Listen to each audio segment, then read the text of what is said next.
Hello പ്രിയ കൂട്ടുകാരെ, അസ്സലാമു അലൈക്കും. നമുക്ക് അടുത്ത എക്സാം വരുന്നത് കിതാബു താരിഖ്. അതിന് നിങ്ങൾക്ക് ഉപകാരപ്പെടുത്താവുന്ന ഒരു മോഡൽ ചോദ്യ പേപ്പറുമായിട്ടാണ് ഞാൻ വരുന്നത്. നമുക്ക് ചോദ്യങ്ങളൊക്കെ നോക്കി ഉത്തരങ്ങൾ മനസ്സിലാക്കാം. വീഡിയോയിലേക്ക് കടക്കാം. ബിസ്മില്ലാഹിർ റഹ്മാനിർ റഹീം. യോജിച്ചവ ചേർക്കണം. മക്കയിൽ നിന്ന് ഹിജ്റ വന്ന സഹാബികൾ, നമുക്ക് അവിടെ നിന്ന് ശരിയായതാണെന്നുള്ളത് അവിടേക്ക് എടുത്ത് എഴുതണം. സഹാബികള് ആരാണ്? മുഹാജിറുകളാണ്. മക്കയിൽ നിന്ന് മദീനയിലേക്ക് ഹിജ്റ വന്നവരാണ് മുഹാജിറുകൾ. അപ്പൊ മക്കയിൽ നിന്ന് ഹിജ്റ വന്ന സഹാബികൾ മുഹാജിറുകൾ, അവിടെ എഴുതാം. 2, മദീനയിലെ ആദ്യ പള്ളി മസ്ജിദുൽ ഖുബാ. അബ്ദുറഹ്മാൻ ബിൻ ഔഫ് റളിയല്ലാഹു അൻഹുവിന്റെ സഹോദരൻ സഅദ് ബിൻ റബീ റളിയല്ലാഹു അൻഹു. നബിയുടെ മദീനയിലെ പ്രഥമ ജുമുഅ നിസ്കാരം ബത്നുവാദിയിൽ വെച്ചാണ് ആദ്യ ജുമുഅ. അടുത്തത് മക്കയുടെയും മദീനയുടെയും ഇടയിലുള്ള സ്ഥലം ബദറാണ്. ഇനി താഴെ ബദർ യുദ്ധത്തിലെ എണ്ണ വിവരങ്ങൾ എഴുതാനാണ്. മുസ്ലിങ്ങൾ ശത്രുക്കൾ എന്ന് ബോക്സ് തന്നിട്ട് അവിടെ എണ്ണങ്ങളും അതിൽ ശുഹദാക്കള്, മരണപ്പെട്ടവര്, തടവിലാക്കപ്പെട്ടവർ എന്നുള്ള ഒരു ബോക്സ് പൂർത്തിക്ക് കൊടുക്കണം. മുസ്ലിങ്ങൾ 313 പേരാണ്. മരണപ്പെട്ടവർ, അതായത് ശുഹദാക്കള്, ഷഹീദായവർ, ബദർ യുദ്ധത്തിൽ ഷഹീദായവർ 14 പേര്. തടവിലാക്കപ്പെട്ടവർ ആരുമില്ല. അപ്പൊ നമുക്കവിടെ ഒന്നും എഴുതണ്ട. അടുത്തത് ശത്രുക്കൾ 1000 പേര്. മരണപ്പെട്ടവർ 70 പേര്. തടവിലാക്കപ്പെട്ടവർ 70 പേര്. ഇനി ഉത്തരം എഴുതാനാണ്. ബദർ യുദ്ധത്തിന് മുമ്പ് നബി സല്ലല്ലാഹു അലൈഹി വസല്ലം അള്ളാഹുവിനോട് നടത്തിയ പ്രാർത്ഥന: അള്ളാഹുവേ, ഈ ചെറിയ സംഘത്തെ നീ നശിപ്പിച്ചാൽ നിനക്ക് ഇബാദത്ത് ചെയ്യാൻ ഭൂമിയിൽ ഒരാളും ഉണ്ടാവുകയില്ല. ഇതാണ് നബി സല്ലല്ലാഹു അലൈഹി വസല്ലം ദുആ ചെയ്തത്. മദീനയിലെ മതപരമായ പുരോഗതി, സുരക്ഷിതമായ ഇബാദത്തിനായി പള്ളി നിർമ്മിച്ചു.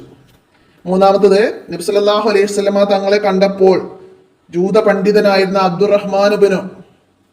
അബ്ദുല്ലാഹി ബിൻ സലാം പറഞ്ഞത് എന്താണ് പറഞ്ഞത്? അവിടുത്തെ മുഖം കണ്ടപ്പോൾ അതൊരു കളവ് പറയുന്നയാളുടെ മുഖമല്ലെന്ന് എനിക്ക് മനസ്സിലായി. ഇതാണ് ജൂതനായ അബ്ദുല്ലാഹി ബിൻ സലാം പറഞ്ഞത്.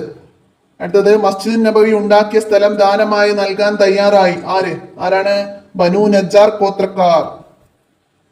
അടുത്തത്, സഅദ് വലിയ സഹായങ്ങൾ വാഗ്ദാനം ചെയ്തപ്പോൾ അബ്ദുറഹ്മാൻ ബിൻ ഔഫ് റളിയല്ലാഹു അൻഹു പറഞ്ഞ മറുപടി എന്തായിരുന്നു? അള്ളാഹു നിങ്ങളെ അനുഗ്രഹിക്കട്ടെ, നിങ്ങൾ എനിക്ക് മദീനയിലെ മാർക്കറ്റ് കാണിച്ചു തന്നാൽ മതി, അദ്ദേഹം പറഞ്ഞു. അടുത്തത്, അൻസാറുകളായ മുസ്ലിങ്ങളുടെ പ്രധാന ഗോത്രങ്ങൾ ഏതെല്ലാം? ഔസ്, ഹസ്രജ്. അതാണ് അൻസാറുകളായ മുസ്ലിങ്ങളുടെ പ്രധാന ഗോത്രങ്ങൾ. അടുത്തത്, മദീനയിലെ പ്രധാന ജൂത ഗോത്രങ്ങൾ 2 വീതം എഴുതാനാണ്. അവിടെ ജൂത ഗോത്രങ്ങൾ ബനു കൈനുകാ, ബനു ഖുറൈള, ബനു നളീറ എന്ന് 2 എഴുതാം. അടുത്തത്, മദീന കരാറിലെ പ്രധാന നേട്ടങ്ങൾ, മദീന കരാറിന്റെ ഉള്ളടക്കവും നേട്ടങ്ങളും മദീന കരാറിന്റെ പ്രത്യേകതകളൊക്കെ നമ്മൾ മനസ്സിലാക്കിയിട്ടുണ്ട്. അപ്പോൾ ഇവിടെ പ്രധാന നേട്ടങ്ങൾ എന്തായിരുന്നു? സുരക്ഷിതമായി മദീന സുരക്ഷിതത്വം നിറഞ്ഞ ഒരു സ്ഥലമായി മാറി, ഭയപ്പെടാതെ ജീവിക്കാൻ പറ്റുന്ന പ്രദേശമായി. അങ്ങനെ 2 എഴുതാം. അടുത്തത്, മുഹാജിറുകളും അൻസാറുകളും മദീനയിൽ വരുത്തിയ മാറ്റങ്ങൾ: പരോപകാരവും സ്നേഹവും വ്യാപിപ്പിച്ചു, അഭയം തേടി വന്നവരുടെ ദാരിദ്ര്യ വിവേചനം ഇല്ലാതാക്കി. അങ്ങനെ 2 എഴുതാം. മദീന കരാറിന്റെ പ്രത്യേകതകൾ എന്താണ്? മദീന കരാറിന്റെ പ്രത്യേകതകൾ: ഇസ്ലാമിലെ ആദ്യത്തെ ലിഖിത സിവിൽ ഭരണഘടനയാണ്. ജനങ്ങൾക്ക് സ്വാതന്ത്ര്യവും സഹവർത്തിത്വവും പഠിപ്പിച്ചു, നീതിയും സമത്വവും പ്രോത്സാഹിപ്പിച്ചു. അങ്ങനെ അതിന് 2 എഴുതാം. ഇനി വ്യക്തമാക്കാനാണ് അൻസാറുകൾ ആരാണെന്ന്. മുഹാജിറുകളെ സ്വീകരിച്ച മദീനയിലെ സഹാബികളാണ് അൻസാറുകൾ. അടുത്ത്, തടവിലാക്കപ്പെട്ട ശത്രുക്കൾ മോചിതരായത് എങ്ങനെയാണ് മോചിതരായത്?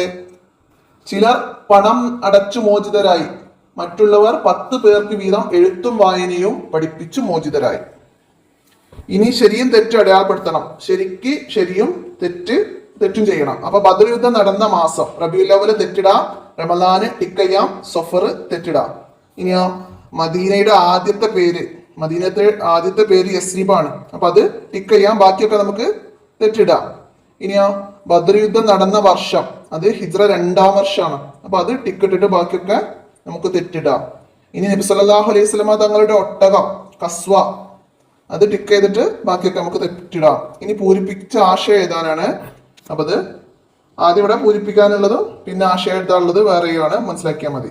ഇനി എന്താണ് വജബ ഡാഷ്? നമ്മള് മക്കയിൽ നിന്ന് മദീനയിലേക്ക് നബി സല്ലല്ലാഹു അലൈഹി വസല്ലം സഹാബികളും വന്നപ്പോ ബൈത്ത് ചൊല്ലി ദഫ് മുട്ടി അവർ സ്വീകരിച്ചു ബൈത്ത് ഉണ്ടായിരുന്നു. അതാണ് അവിടെ വന്നത്. അപ്പൊ അതിൽ വന്നത് വജബ ശുക്വറു അലൈന മാ ദഅ ലില്ലാഹി ദാഇൻ, ആ ലൈനാണ് വന്നത്. അതുപോലെ മറ്റു ലൈനുകൾ വരും. അപ്പൊ നമുക്ക് പൂർത്തിയാക്കാൻ കഴിയണം. അടുത്തത് അല്ലാഹുമ്മ ലാ ഡാഷ്. നബി സല്ലല്ലാഹു അലൈഹി വസല്ലം മസ്ജിദുൻ നബിയുടെ നിർമ്മാണത്തിനിടെ പറഞ്ഞു അല്ലാഹുമ്മ ലാ ഐസ ഇല്ലാ ഐസുൽ ആഖിറ ഫഗ്ഫിർ ലി അൻസാരി വൽ മുഹാജിറ. അതവിടെ പൂർത്തിയാക്കി കൊടുക്കണം. ഇനി ആ മുഹാജിറുകളുടെയും അൻസാറുകളുടെയും സാഹോദര്യത്തിന്റെ മാനദണ്ഡം ഡാഷ് ആയിരുന്നു. എന്താണ്? ഈമാനായിരുന്നു. മാനദണ്ഡം ഈമാനായിരുന്നു. ഇനി പൂരിപ്പിച്ച ആശയം ഇതാനാണ്. അയാ അയ്യുഹന്നാസു അഫ്ഷു സലാം, അവിടുന്ന് ബിസ്സലാം വരെ എന്തായിരുന്നു? യാ അയ്യുഹന്നാസു അഫ്ഷു സലാമ വഅതഇമു ത്വആമ വസിലുൽ അർഹാമ വസല്ലു ബില്ലൈലി വന്നാസു നിയാമുൻ തദ്ഖുലുൽ ജന്നത ബിസ്സലാം.